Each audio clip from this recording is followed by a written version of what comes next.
كثيرا ما بعد فأعوذ بالله من الشيطان الرجيم بسم الله الرحمن الرحيم لئن شكرتم لأزيدنكم ولئن كفرتم إن عذابي لشديد صدق الله العظيم وقال رسول الله صلى الله عليه وسلم من لم يشكر الناس لم يشكر الله أو كما قال عليه الصلاة والسلام۔ بزرگان ملت، عزیز طلباء اور مہمانان خصوصی، میں پہلے یہ بات بتا دوں کہ تعلیم کا جو افتتاحی اجلاس ہم نے رکھا ہے، یہ 27 سال میں یہ دوسرا اجلاس ہم نے رکھا ہے۔ ہم لوگ تو اس معاملے میں جو پبلک سٹی اتنے پیچھے ہیں کہ تعلیم کی افتتاح کا اجلاس تو بہت دور ہے۔ ہمارے یہاں جو درجہ حفظ سے مولوی کورس سے جو طلباء فارغ ہوتے ہیں، ہم تو حضرت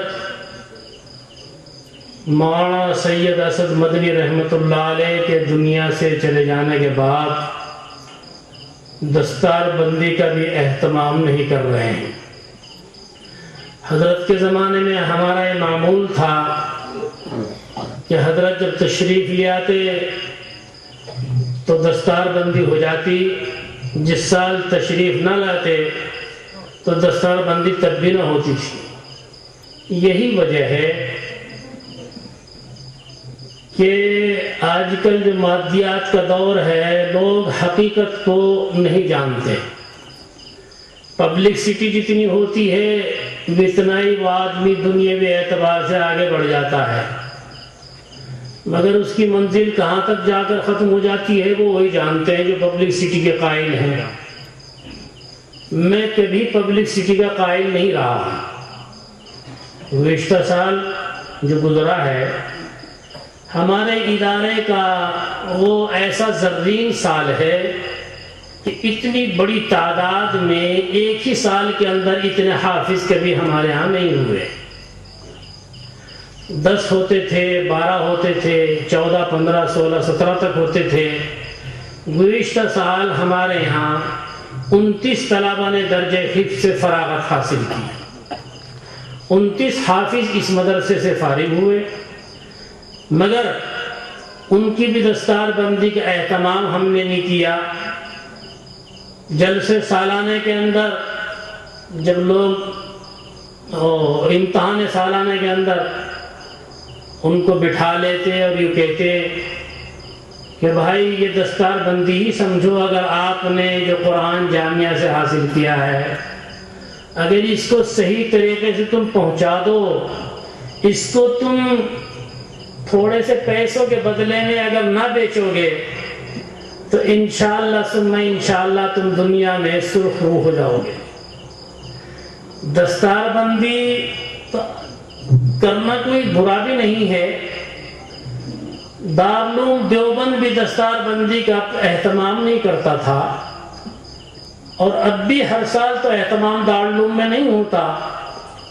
سب سے پہلے دستار بندی جو ہوئی تھی اس میں 2 طالب علم تھے، جیسے مجھے یاد پڑتا ہے حضرت مولانا سید فخر الدین صاحب سابق شیخ الحدیث دارالعلوم دیوبند، اور حضرت حکیم الامت حضرت مولانا شریف علی صاحب تھانوی۔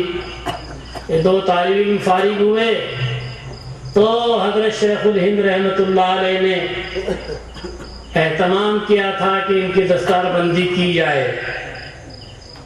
یہ دونوں حضرات چھپتے تھے اور یوں کہتے تھے کہ ہمیں شرم آتی ہے کہ ہم یوں کہیں کہ قوم کے سامنے کہ ہم عالم ہو گئے ہیں۔ اندر نہ ایسی صفات ہیں، نہ ایسے ہمارے اندر کوئی صلاحیت ہے کہ ہمارے سر پر دستار رکھی جائے اور ہم قوم کے سامنے جائیں، ہمیں تو شرم آتی، اس لیے تیار نہیں ہو رہے تھے دستار بندی کے لیے۔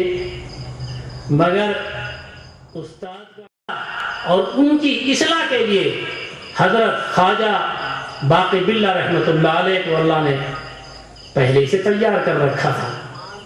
مجدد صاحب رحمۃ اللہ علیہ حج کے لیے ارادے سے جب دلی تشریف لائے، ادھر سے حکم ہوا تھا خواجہ باقی باللہ رحمۃ اللہ علیہ کو کہ تمہیں اس نوجوان کی اصلاح کرنی ہے۔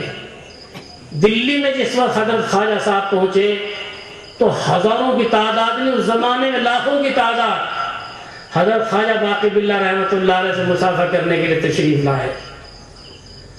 مجدد صاحب نے جو حج کے ارادہ کر رہے تھے یہ سوچا کہ جاتے جاتے میں بزرگ سے ملاقات بھی کر لوں، دلی میں آئے ہوئے ہیں۔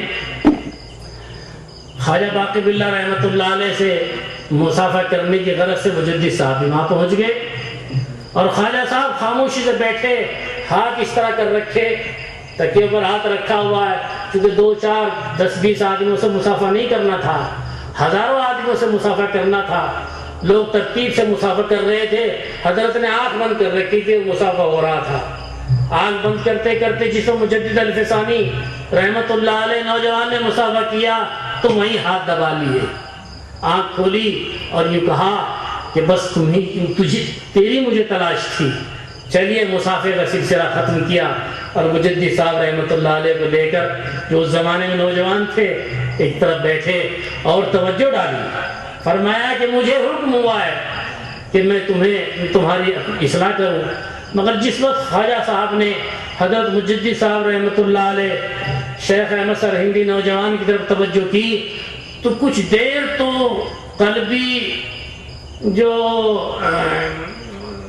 علوم تھے روحانی وہ ان کی طرف منتقل ہوتے رہے، مگر بہت تھوڑی دیر کے اندر مجدد صاحب رحمت اللہ علیہ کا جو قلب معمور تھا تصوف سے، پھر وہ نور انوار واپس آنے شروع ہو گئے۔ اس وقت خواجہ صاحب نے فرمایا کہ معاملہ الٹا ہو گیا، بیعت تو مجھے تم سے ہونا چاہیے تھا، بیعت آپ مجھ سے ہو رہے ہیں۔ بہرحال حضرت مجدد الفسانی رحمت اللہ علیہ نے حج کا پروگرام کینسل کر دیا اور پھر واپس تشریف لے گئے پنجاب۔ خواجہ صاحب بھی وہاں رہے اور اصلاح ہوتی رہی۔ مجدد صاحب رحمت اللہ علیہ کو پھر حج کا موقع نہیں ہوا۔ ایک مرتبہ مجدد صاحب رحمت اللہ علیہ اپنی اس مسجد میں جو سرہند کے اندر ہے، آج بھی مسجد ہے، ہم بھی کبھی کبھی وہاں جاتے ہیں مجدد صاحب کے مزار کے پاس، تو وہاں ایک چوکٹا بنا رکھا ہے، وہاں حضرت مغرب کے بعد نوافل پڑھتے تھے، اوابین پڑھتے تھے، پھر مراقب ہو جایا کرتے تھے۔ ایک مرتبہ ہم نے اپنے بزرگوں سے سینہ بسینہ یہ روایت سنی ہے کہ ایک مرتبہ حضرت مجدد الفسانی رحمت اللہ نے درخواست کی کہ